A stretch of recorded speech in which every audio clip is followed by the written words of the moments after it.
नमस्कार, स्वागत है आप सभी का संसद टीवी में और आपके साथ मैं हूं संध्या शर्मा। आज के इस खास कार्यक्रम में हम बात कर रहे हैं प्रश्नकाल और शून्यकाल के बारे में। संसद में प्रश्न करना सदस्यों का उन्मुक्त अधिकार है और सदस्यों द्वारा उठाए जाने वाले प्रश्न के उत्तर देना सरकार की जिम्मेदारी। सदस्य प्रश्नों के माध्यम से जनता की आवाज़ सदन में पहुंचाते हैं, साथ ही साथ शासन और प्रशासन के कार्यकलापों पर ध्यान रखते हैं और प्रश्नों को सदन में उठाते हैं।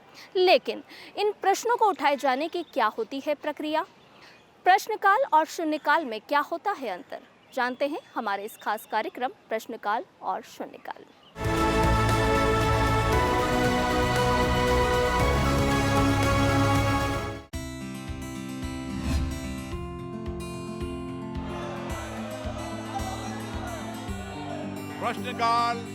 प्रश्नकाल संसदीय कार्यवाही का एक रोचक और बेहद महत्वपूर्ण भाग होता है।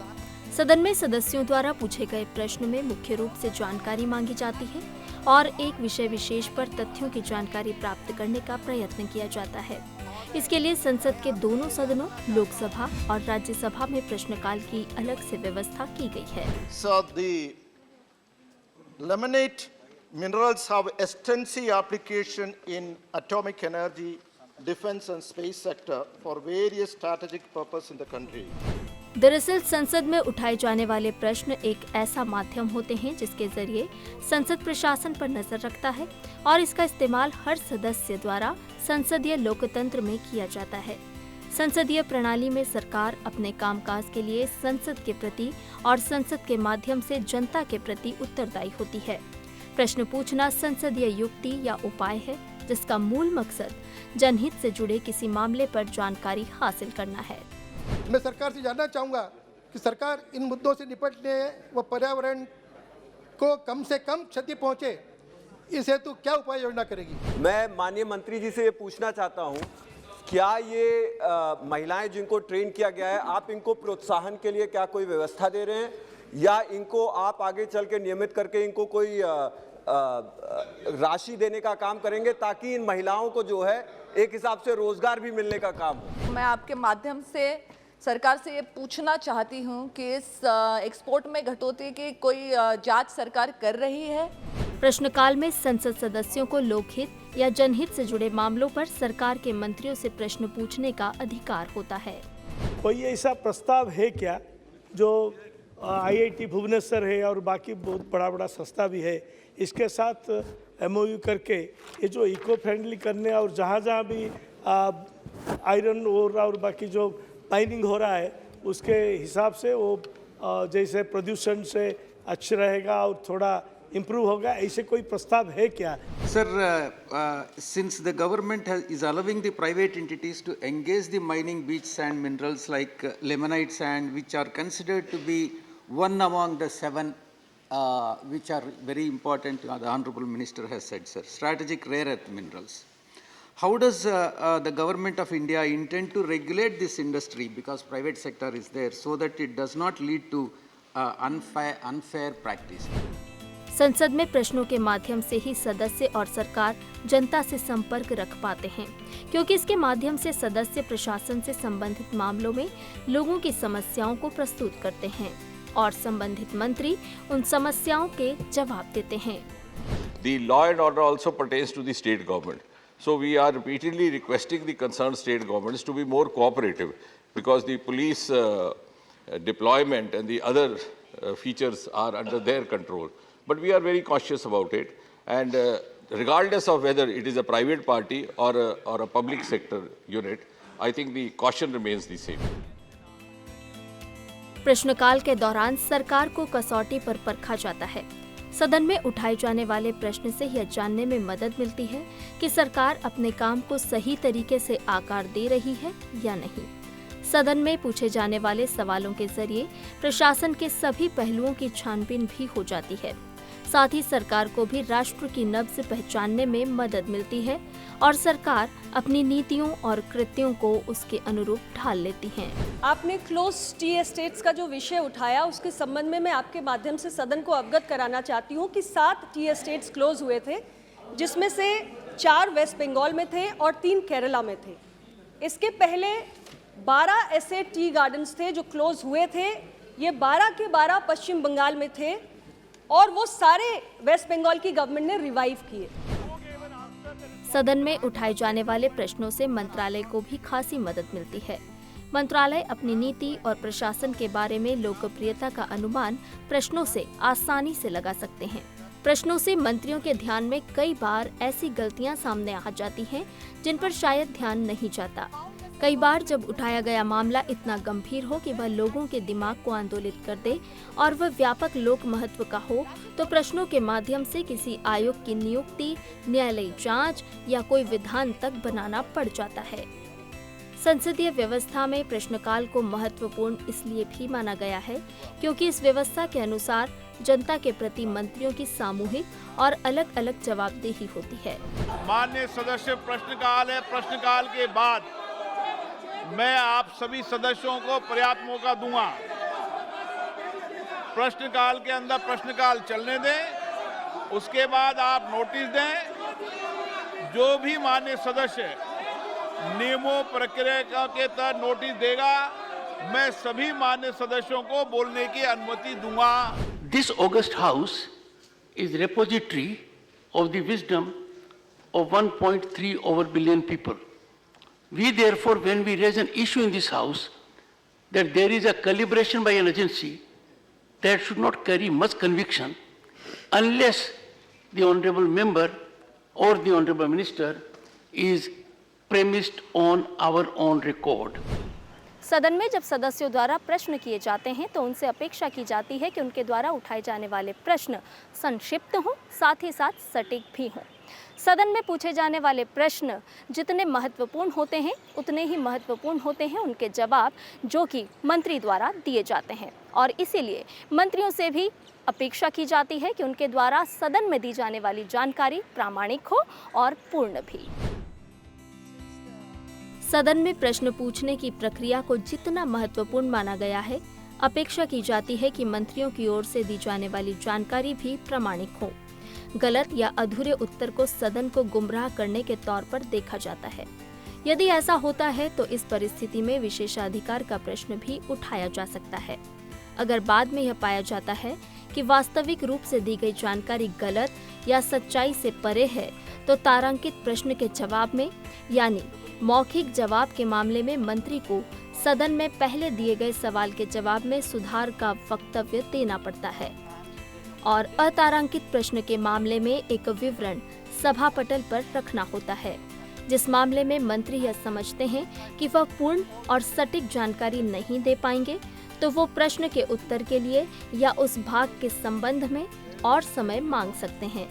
ऐसा करने पर मंत्री सदन को यह भरोसा देते हैं कि सूचना हासिल होते ही वो सदन में उपलब्ध कराएंगे। ऐसे आश्वासनों पर सरकारी आश्वासन समिति निगरानी रखती है।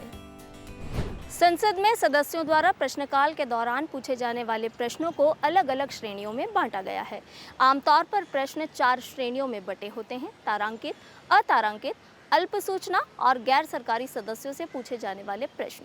हालांकि गैर सरकारी सदस्यों से कभी-कभी ही प्रश्न पूछे जाते हैं। संसद में पूछे गए प्रश्नों के उत्तर दिए जाने के अलग अलग तरीकों के आधार पर संसदीय प्रावधानों को 4 श्रेणियों में बांटा गया है। कुछ सवालों के मौखिक उत्तर दिए जाते हैं तो कुछ के लिखित। यह सदन के अध्यक्ष या सभापति के विवेक पर निर्भर करता है कि वे किस प्रश्न को तारांकित श्रेणी में या अतारांकित श्रेणी में रखें। इसके अलावा संसदीय व्यवस्था में अल्प सूचना प्रश्न का भी प्रावधान है। तारांकित प्रश्नों की श्रेणी में वो प्रश्न आते हैं जिनका उत्तर सदन में मौखिक रूप से दिया जाता है। इन प्रश्नों पर पहचान के लिए इन पर तारे का चिन्ह बना रहता है। तारांकित प्रश्नों का उत्तर दिए जाने के बाद सदस्यों द्वारा उन पर अनुपूरक प्रश्न भी पूछे जा सकते हैं। अतारांकित प्रश्न वह होते हैं जिनका उत्तर सभा में लिखित रूप से दिया जाता है। इन पर तारांक नहीं बना होता है और जिस पर अनुपूरक प्रश्न नहीं पूछे जा सकते हैं। ऐसे प्रश्न के लिखित उत्तर संबंधित मंत्री द्वारा प्रश्नकाल के बाद सभा पटल पर रखे गए मान लिए जाते हैं। अल्प सूचना प्रश्न अविलंबनीय लोक महत्व के विषय में होते हैं। दरअसल कभी कभी किसी लोक महत्व से जुड़ा मुद्दा इतना महत्वपूर्ण हो जाता है कि उसे देर तक टाला नहीं जा सकता। ऐसे में अल्प सूचना प्रश्न लोकसभा में साधारण प्रश्न के लिए निर्धारित 10 दिन की अवधि से कम समय की सूचना देकर पूछे जा सकते हैं, जबकि राज्यसभा में 15 दिन से कम समय की अवधि में सूचना देकर अल्प सूचना प्रश्न पूछे जा सकते हैं। तारांकित प्रश्न के समान इसका उत्तर मौखिक दिया जाता है और उस पर अनुपूरक प्रश्न पूछे जाते हैं। बता दें कि सदस्य को अल्प सूचना पर प्रश्न पूछने के कारण संक्षेप में बताने होते हैं। इसके अलावा गैर सरकारी सदस्य से पूछे जाने वाले प्रश्न होते हैं जो किसी गैर सरकारी सदस्य को संबोधित किए जाते हैं, लेकिन शर्त ये है कि प्रश्न का विषय किसी ऐसे विधेयक, संकल्प या सभा के कार्य के अन्य विषय से संबंधित हो जिसके लिए वो सदस्य उत्तरदायी हो। ऐसे प्रश्नों से संबंधित प्रक्रिया वही है जो मंत्री को संबोधित प्रश्नों में अपनाई जाती है। संसद में प्रश्न पूछने के लिए सदस्य पूर्व में तो सूचना देते ही हैं, साथ ही साथ वे मौखिक या लिखित किस तरह के उत्तर चाहते हैं इसकी भी पूर्व में सूचना दे सकते हैं। प्रश्नों की सूचना दिए जाने के बाद सचिवालय की प्रक्रिया शुरू होती है। कैसे होता है दिनों का निर्धारण और क्या होती है ये प्रक्रिया, आइए विस्तार से जानते हैं। संसद में प्रश्न पूछने के लिए सदस्यों को कम से कम 15 दिन पहले सूचना देनी होती है। वहीं कोई भी सदस्य अपने प्रश्न के लिए मौखिक या लिखित दोनों तरह के उत्तर देने के लिए सूचना दे सकते हैं, लेकिन यह लोकसभा अध्यक्ष और राज्यसभा के सभापति पर निर्भर करता है कि वो किसी प्रश्न को मौखिक उत्तर के लिए रखें या लिखित उत्तर के लिए। सदस्य सदन के महासचिव को संबोधित करते हुए प्रश्न पूछने के अभिप्राय की लिखित सूचना देते हैं। सदस्य को प्रश्न की विषय वस्तु के अलावा संबंधित मंत्री का नाम और जिस दिन वो प्रश्न को सदन में रखवाना चाहते हैं उस तारीख का स्पष्ट उल्लेख करना होता है। यदि एक ही सदस्य द्वारा एक ही दिन के लिए एक से अधिक प्रश्नों की सूचना दी जाती है तो प्रश्नों को उनके वरीयता क्रम में रखा जाता है। लोकसभा में कोई भी सदस्य किसी दिन के लिए मौखिक और लिखित दोनों प्रश्नों के लिए 10 से अधिक प्रश्नों की सूचना नहीं दे सकते। वहीं किसी भी सदस्य के नाम किसी भी एक दिन में तारांकित और अतारांकित उत्तरों के लिए प्रश्न सूचनाओं में 5 से ज्यादा प्रश्न शामिल नहीं किए जा सकते हैं। गौरतलब है कि लोकसभा में किसी एक दिन के तारांकित प्रश्नों की सूची में 20 प्रश्न होते हैं, जबकि अतारांकित प्रश्नों की संख्या 230 होती है। इसके अतिरिक्त राष्ट्रपति शासन के अधीन राज्यों के संदर्भ में अतारांकित प्रश्न सूची में 25 प्रश्न और जोड़े जा सकते हैं, लेकिन इस सूची की 230 प्रश्नों की सामान्य सीमा को बढ़ाने के बाद भी किसी दिन अतारांकित प्रश्नों की संख्या 255 से अधिक नहीं हो सकती। वहीं राज्यसभा में प्रतिदिन 15 प्रश्नों को सूचीबद्ध किया जाता है, जबकि अतारांकित प्रश्नों की संख्या 160 है। सदस्य से प्रश्न की सूचना मिलने के बाद उसकी पूरी जांच पड़ताल की जाती है और उनकी प्राथमिकता निर्धारित करने के लिए बैलेट किया जाता है, यानी उन्हें तारांकित, अतारांकित और अल्प सूचना के आधार पर बांटा जाता है। सदन में पूछे जाने वाले प्रश्न लोक महत्व के विषय पर जानकारी प्राप्त करने के लिए होते हैं। जिन प्रश्नों में तर्क, निष्कर्ष या मानहानिकारक कथन होते हैं या जिनमें किसी व्यक्ति की पदेन या सरकारी हैसियत के अतिरिक्त उसके चरित्र या आचरण का जिक्र किया गया हो, उन्हें शामिल नहीं किया जाता है। ऐसे प्रश्नों को भी ग्रहित नहीं किया जाता है जो पहले उत्तर दिए गए प्रश्नों की पुनरावृत्ति होते हैं। लोक महत्व वाले अल्प सूचना प्रश्न को यदि जरूरी हो तो पहले संबंधित मंत्रालय में मामले से जुड़ी तथ्यपरक जानकारी देने और मंत्री से यह पूछने के लिए भेजा जाता है कि क्या उन्हें वह अल्प सूचना प्रश्न स्वीकार है। यदि है तो उनके लिए उस प्रश्न का उत्तर देना किस तारीख को सुविधाजनक होगा, यह जाना जाता है।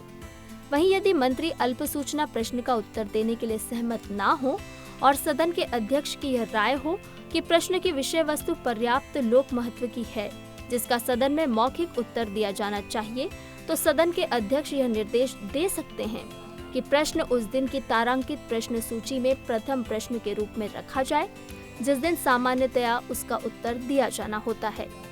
गौरतलब है कि अल्प सूचना प्रश्न को प्रश्नकाल के बाद सदन की कार्यवाही में लिया जाता है। संसद में प्रश्नकाल के जवाब देने के लिए मंत्रालयों को अलग अलग समूहों में बांटा गया है। इसके पीछे की वजह यह है कि जब भी सदस्य लोकसभा या राज्यसभा में प्रश्न उठाते हैं और उनके मौखिक जवाब चाहते हैं तो उस दौरान सदन में मंत्री मौजूद रह सकें। सत्र की बैठक की तारीखें निर्धारित होने के तुरंत बाद भारत सरकार के विभिन्न मंत्रालयों से संबंधित प्रश्नों के उत्तर देने के लिए दिनों का निर्धारण किया जाता है। इसके लिए मंत्रालय और विभागों को 5 समूहों में बांटा गया है। इसके मुताबिक मंत्रालयों को सोमवार से शुक्रवार तक का दिन तय किया गया है। मंत्रालयों का विभाजन इस तरह से किया गया है कि प्रत्येक मंत्री लोकसभा में एक दिन और राज्यसभा में किसी दूसरे दिन उत्तर देने के लिए मौजूद रह सकें। आपको बता दें कि यदि शनिवार को सभा की बैठक होती है तो उस दिन प्रश्नकाल नहीं होता। संसद के दोनों सदन लोकसभा और राज्यसभा में प्रश्न पूछने की प्रक्रिया भी निर्धारित है। सदस्यों द्वारा भेजे जाने वाले प्रश्नों की जांच के बाद प्रश्नों को अलग अलग संख्या दी जाती है। क्वेश्चन नंबर 16 श्री ए रहीम। इसके बाद जिस दिन के लिए तारांकित प्रश्न को लिया जाता है उस दिन सदस्य से अध्यक्ष या सभापति द्वारा पूछने के लिए कहा जाता है और फिर वो सदस्य अपने स्थान पर खड़े होकर प्रश्नों की सूची से केवल प्रश्न संख्या पढ़कर प्रश्न पूछते हैं। इसके बाद संबंधित मंत्री प्रश्न का उत्तर देते हैं। प्रश्न पूछने वाला सदस्य 2 अनुपूरक प्रश्न पूछ सकते हैं। उस सदस्य के बाद जिसका नाम प्रश्न पूछने के लिए दूसरे स्थान पर होता है उसे 1 अनुपूरक प्रश्न पूछने की अनुमति दी जाती है। इसके बाद सदन के अध्यक्ष उन सदस्यों को 1 अनुपूरक प्रश्न पूछने की अनुमति देते हैं जो उनका ध्यान आकर्षित करते हैं। लेकिन ऐसे सदस्यों की संख्या प्रश्न के महत्व पर निर्भर करती है। प्रश्नकाल के लिए निर्धारित 1 घंटे के दौरान यदि मौखिक रूप से उत्तर दिए जाने वाले प्रश्न रह जाते हैं तो ऐसी स्थिति में उनके उत्तर सदन के पटल पर रखे गए समझे जाते हैं। यदि किसी प्रश्न का क्रमांक पुकारे जाने पर प्रश्न नहीं पूछा जाता है या प्रश्न पूछने वाले सदस्य अनुपस्थित हों तो प्रश्न का उत्तर दिए जाने के संबंध में अध्यक्ष निर्देश दे सकते हैं। संसदीय व्यवस्था में प्रश्नकाल की ही तरह शून्यकाल भी अहम और महत्वपूर्ण होता है। शून्यकाल को 0R भी कहा जाता है, लेकिन प्रश्नकाल और शून्यकाल दोनों में अंतर होता है। प्रश्नकाल में जहां सदस्यों को पूर्व में सूचना देनी होती है, वहीं शून्यकाल में इसके उलट सदस्यों द्वारा पूर्व में सूचना नहीं दी जाती और सदन में मुद्दे उठाए जा सकते हैं। देश की संसद में जनप्रतिनिधि सरकार से प्रश्न पूछते हैं। प्रश्नकाल की तरह शून्यकाल की व्यवस्था भी संसद के दोनों सदनों यानी लोकसभा और राज्यसभा में की गई है। प्रश्नकाल में सवाल पूछने के लिए सांसदों को पहले से सूचित करना पड़ता है, लेकिन शून्यकाल में सांसद बगैर तय कार्यक्रमों के सवाल पूछ सकते हैं।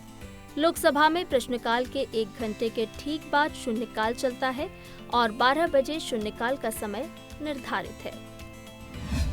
राज्यसभा में प्रश्नकाल से पहले यानी 11 बजे से शून्यकाल में प्रश्न पूछने का प्रावधान नवंबर 2014 में किया गया। शून्यकाल यानी 0R नाम होने के पीछे इसके समय का होना भी माना जाता है। राज्यसभा में 0R का समय बदलने तक शून्यकाल 12 बजे होने के कारण इस नाम से इसे जाना जाता है। इसे R भी कहा गया क्योंकि पहले शून्यकाल पूरे घंटे तक चलता था। दिन में 1 बजे यानी सदन का दिन के लिए भोजन अवकाश होने तक, वहीं राज्यसभा में इसे मध्याह्न से पहले तक कर दिया गया ताकि सुचारू रूप से कार्यवाही चल सके। लेकिन इससे पहले शून्यकाल की कार्यवाही भोजन के लिए सदन के स्थगित होने तक चलती थी। 7वीं और 8वीं लोकसभाओं में शून्यकाल 5 से 15 मिनट तक ही चलता रहा, लेकिन 9वीं लोकसभा में स्थिति बिल्कुल बदल गई। इसके बाद 17वीं लोकसभा में लोकसभा अध्यक्ष ओम बिरला ने सदन में 4 घंटे 48 मिनट तक 0R चलाकर नया रिकॉर्ड बनाया। Through you, I request the Minister of Health and Family Welfare to enforce a 2-day menstrual leave per month for the public and private sectors, which can be taken by employees at their discretion. मेरा आग्रह है कि क्षेत्र की जनता के हित में Vande Bharat train का स्टॉपेज राजनांदगांव स्टेशन में करने की कृपा करेंगे, यही मैं आपसे निवेदन करता हूँ। शून्यकाल के दौरान कोई नहीं कह सकता कि सदस्य के द्वारा कौन सा सवाल उठा लिया जाएगा। प्रश्नकाल के समाप्त होते ही सदस्य ऐसे मामले उठाने के लिए खड़े हो जाते हैं जिनके बारे में वे महसूस करते हैं कि ऐसे मामले में कार्यवाही करने में देरी नहीं की जा सकती। हालांकि इस प्रकार मामले उठाने के लिए नियमों में कोई उपबंध नहीं है। नियम समिति के अनुसार कुल उल्लेखों की संख्या प्रतिदिन 7 से ज्यादा नहीं होनी चाहिए और किसी भी स्थिति में 10 से ज्यादा नहीं होनी चाहिए। किसी भी सदस्य को अपनी बात रखने के लिए 3 मिनट से ज्यादा का समय नहीं लेना चाहिए। एक सप्ताह में एक सदस्य किसी एक शून्यकाल उल्लेख कर सकता है। शून्यकाल में उठाए गए मुद्दे ज्यादा से ज्यादा ज्वलंत और जनता से सीधे जुड़े होने की वजह से हमेशा से अखबारों में लोगों का ध्यान आकर्षित करते रहे हैं। हालांकि नियमों की दृष्टि से शून्यकाल को एक अनियमितता के तौर पर भी देखा जाता है। 0R में बिना अनुमति के या बिना पूर्व सूचना के मुद्दे उठाए जाते हैं, जिसकी वजह से कई बार सदन का बहुमूल्य समय व्यर्थ भी हो जाता है। इससे सदन के विधायी, वित्तीय और अन्य नियमित कार्य प्रभावित हो सकते हैं। लेकिन अब 0R में उठाए जाने वाले मामलों की पहले से दी गई सूचना के आधार पर अध्यक्ष की अनुमति से एक सूची बनने लगी है, ताकि संसद के समय का सदुपयोग हो सके। बदली हुई व्यवस्था के मुताबिक सदस्य लोकसभा अध्यक्ष या राज्यसभा के सभापति को पूर्व में मुद्दा उठाए जाने की सूचना देते हैं, जिसके बाद सदस्यों का नाम लेकर उन्हें बोलने का अवसर दिया जाता है। प्रश्नकाल की ही तरह शून्यकाल को इसलिए महत्वपूर्ण माना जाता है क्योंकि यदि सदस्यों को 1 मिनट बोलने का अवसर भी दिया जाए तो देश के कई महत्वपूर्ण विषयों पर सरकार का ध्यान दिलाया जा सकता है। शून्यकाल में उठाए जाने वाले विषयों के जवाब कमेटी के माध्यम से सदस्यों को दिए जाते हैं। वहीं जरूरत पड़ने पर संबंधित मंत्रालय आवश्यक कार्यवाही भी करता है। शून्यकाल में उठाए गए सवालों के जवाब सरकार में शामिल मंत्री तुरंत भी दे सकते हैं। तो देखा आपने कि संसदीय व्यवस्था में प्रश्नकाल और शून्यकाल कितना अहम और महत्वपूर्ण होता है। प्रश्नकाल और शून्यकाल के माध्यम से ही सदस्य जनता से सीधा सरोकार रखते हैं और सदन का ध्यान उनकी परेशानियों को लेकर आकर्षित भी करते हैं, साथ ही साथ मंत्रियों से उसके जवाब भी मांगते हैं। हमारे इस खास कार्यक्रम में आज इतना ही। मुझे दीजिए इजाजत। नमस्कार।